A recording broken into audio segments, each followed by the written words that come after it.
ख्यान्सी music films की शानदार प्रस्तुति।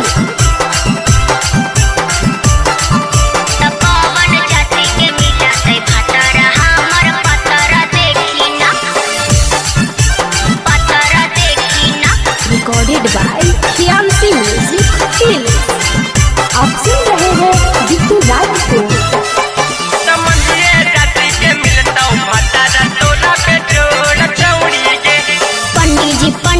पंडित जी हमार पतारा देखी ना, ए पंडित जी देखी ना।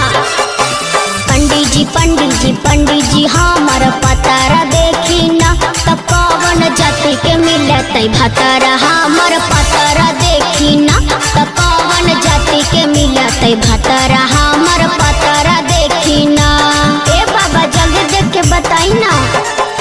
नीमन घर सुनर बार तोर मिलतौगे। अरे हम बतिया करवा खोल के सुन ला जजमान। नीमन घर सुनर बार तोर मिलतौगे, त मंझिए जाति के मिलतौ भतारा। छौड़ी बेजोड़ मिलतौगे, त मंझिए जाति के मिलतौ भतारा। तोरा बेजोड़ छौड़ी गे सुनाई पड़ल जजमान।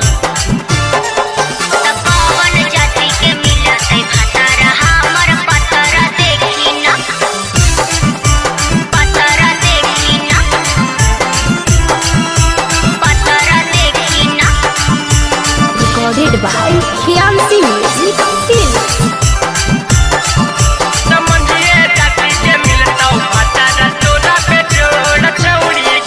लव मैरिज होतै कि होतै अरेंज जी, फिर ये में होतै कि लगतै दहेज जी। ए पंडित जी बताई ना। भाग्य के छौड़ी तू कर ले शादी, घर परिवार तोरा रहतौ आबादी।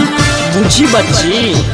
हाँ पंडित जी हमार हथवा के गढ़वा देखना। पंडित जी हमार हथवा के गढ़वा देखना, त कौन जाति के मिलत भतारा। हमार पतारा देखना, त कबा बनतै हमार जतारा। पंडित जी पतारा देखना। अरे देखे तो ही जजमान। नीमन घर सुनर बाज तोर मिलतौगे। ए जजमान सुना। नीमन घर सुनर बाज तोर मिलतौगे, त मंझिए जाति के मिलतौ भतारा। तोरा बेजोड़ छौड़ी गे, त मंझिए जाति के मिलतौ भतारा। तोरा बेजोड़ छौड़ी गे।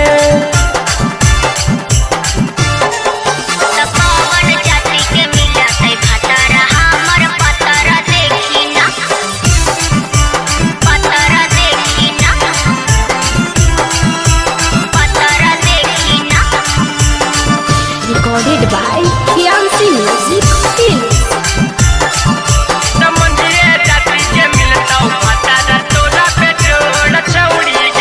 मिल जाए तो बाबा जहिया मंजुक सजनवा, 551 तोरे दे देव दक्षिणवा।